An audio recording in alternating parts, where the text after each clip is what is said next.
Glória a Deus. A graça e a paz do Senhor Jesus esteja com todos, amados.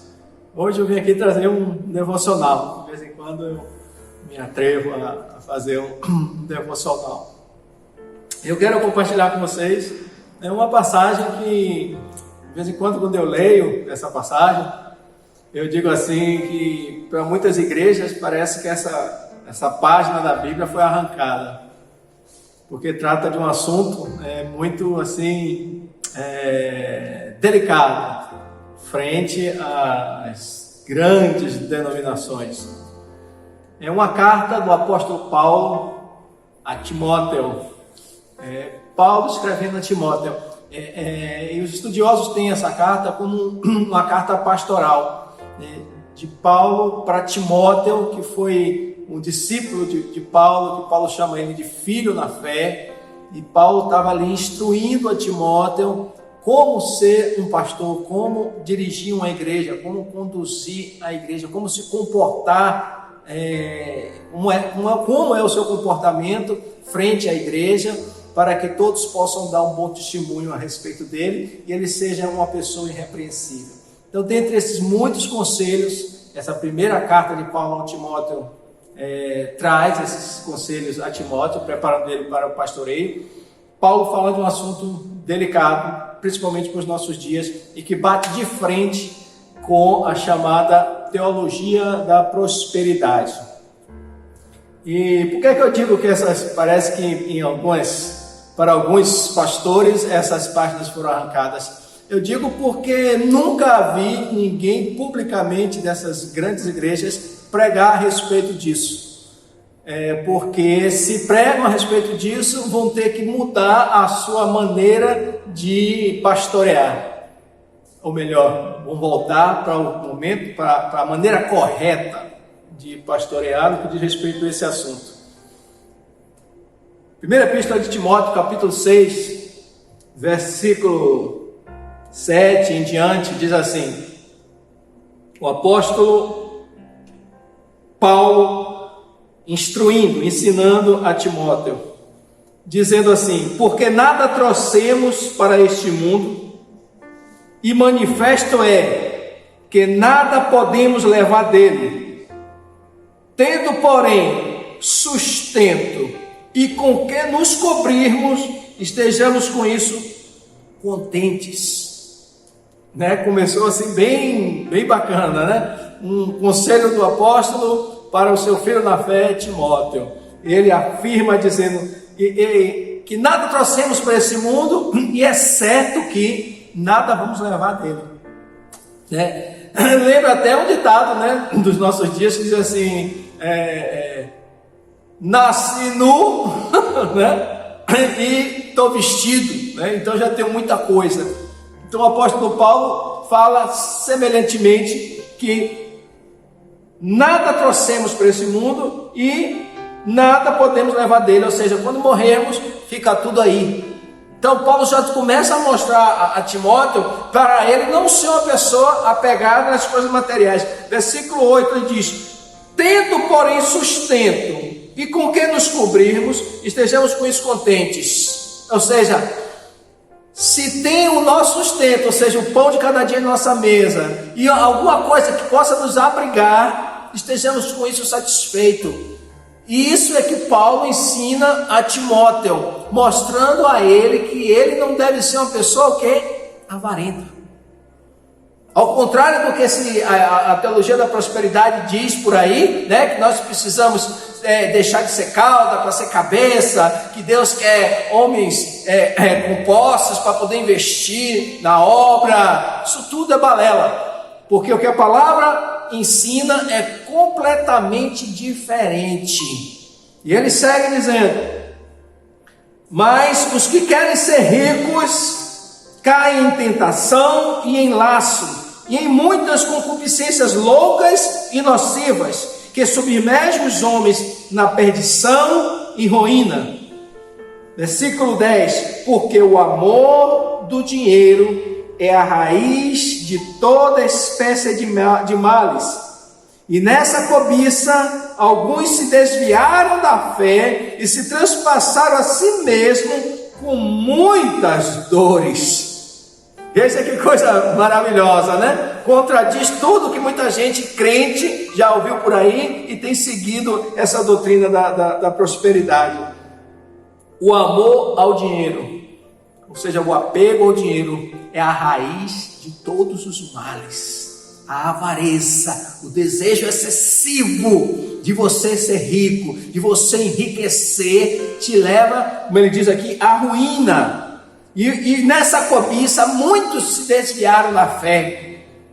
Nessa cobiça, nesse desejo desenfreado, nessa correria para poder enriquecer, para poder ter posses, ter bens materiais. A Bíblia diz, o apóstolo Paulo diz a Timóteo, por causa disso, Timóteo, muitas pessoas se desviaram da fé e se transpassaram a si mesmo com muitas dores. Ser rico é pecado? Não. Ter dinheiro é pecado? Não. E facilita muita coisa. Sim, facilita. Mas o fato de você ter o dinheiro é uma coisa. O ruim é o dinheiro ter você. Quando o dinheiro passa a te possuir, quando o dinheiro te passa a te dominar, quando o dinheiro passa a ser o seu Deus, aquilo que você, seus olhos batem, você quer, você vai lá e compra. Aquilo que você precisa, você lá usa o dinheiro e faz. Aí o dinheiro passou a te dominar. Isso é que é o grande pecado. E é isso que muitos nessa cobiça têm se desviado da fé. É como se agora eu não dependo mais de orar a Deus para conseguir isso, aquilo outro, porque o meu Deus se tornou o dinheiro. O dinheiro me dominou. O dinheiro me fez ser essa pessoa materialista, apegada às coisas materiais. E toda pessoa que chega a um nível tão alto desse, ele começa a ter medo de voltar a ser uma pessoa simples e pobre. Então é isso que o apóstolo Paulo está falando. E ele segue adiante. Vem agora o conselho de Paulo para Timóteo. Olha o conselho de Paulo a Timóteo, versículo 11. Mas tu, ó homem de Deus, foge destas coisas e segue a justiça, a piedade, a fé, a caridade, a paciência e a mansidão. Tu, ó homem de Deus, foge dessas coisas.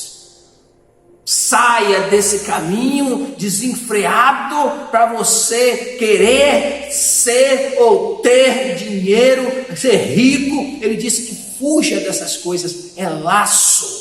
Por maior boa intenção que a pessoa tenha, se ela vai nessa cobiça desenfreada para ser rico, você vai acabar se dando mal. Porque o apóstolo Paulo aconselha Timóteo a fugir destas coisas. Volto a dizer, pessoa ser rica é pecado?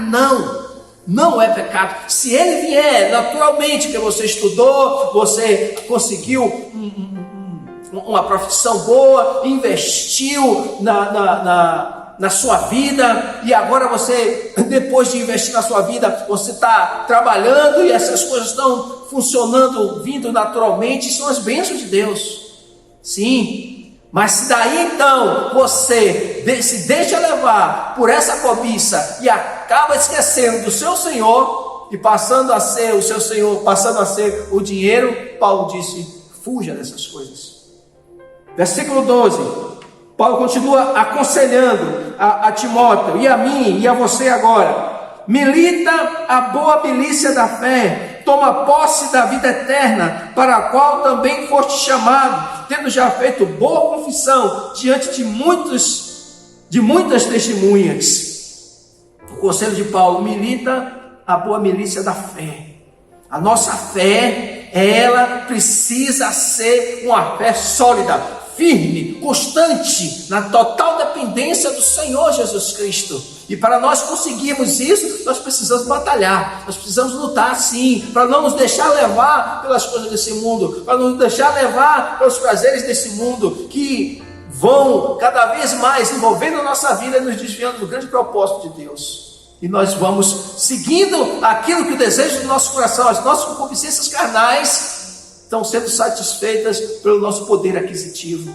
Então Paulo diz: milita sim a boa milícia da fé, toma posse da vida eterna, que essa, o Senhor Jesus, já pagou o preço, e um preço altíssimo na cruz do Calvário. Toma posse da vida eterna, para a qual também foste chamado, tendo já boa confissão diante de muitas testemunhas, para que as pessoas que te cercam vejam em você um homem de Deus, uma mulher de Deus, uma pessoa temente ao Senhor, um homem de fé, uma mulher de fé, que as pessoas vejam em você, antes de ver você como uma pessoa bem-sucedida, ela possa ver Cristo em você.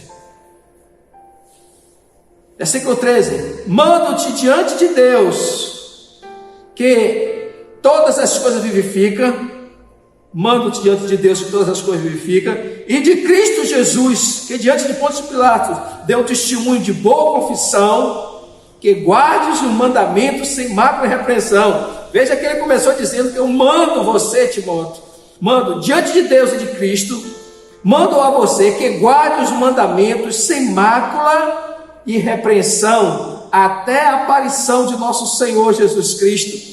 Isso é o que é o mais importante. Ele nos manda que nós venhamos a guardar os mandamentos do Senhor, sem mácula, ou seja, sem dar mau testemunho aí fora, sem permitir que ninguém te repreenda por causa da sua conduta, você tendo uma conduta correta, cumprindo verdadeiramente os mandamentos do Senhor. É isso que ele diz, sem repreensão, sem mácula e repreensão, até a aparição do nosso Senhor Jesus Cristo. Ou seja, você tem essa conduta até que Jesus volte. E ele segue dizendo, a qual a seu tempo mostrará o bem-aventurado e único poderoso Senhor. Ou seja, quando a aparição do Senhor, o Senhor Jesus voltar, na aparição dele, ao seu tempo mostrará o bem-aventurado e único poderoso Senhor, Rei dos reis e Senhor dos senhores. É o título de Jesus: Rei dos reis, poderoso Senhor e Senhor dos senhores, aquele que tem ele só a imortalidade e habita na luz inacessível, a quem nenhum homem viu, nem pode ver, ao qual seja honra e poder sempre eterno. Amém. E é isso que nós precisamos ter em nosso coração. O maior tesouro não está aqui, está lá em cima. Aquele grande dia, quando o Senhor voltar, nós podermos herdarmos o reino de Deus, que é mais precioso do que todo o ouro e toda a prata. Então, fica aqui o conselho do apóstolo Paulo, não mais só para Timóteo, mas para todos nós. Não entremos nessa cobiça de querer sermos ricos. Ele disse, se tiver o seu sustento e o que se cobrir, esteja com isso constante. Se vier uma prosperidade aqui e ali, amém, glória a Deus, mas não saia nessa cobiça louca, porque o maior de todos os tesouros, Jesus já nos concedeu a vida eterna, que em breve nós haveremos de herdar. Deus abençoe, em nome do Senhor Jesus Cristo.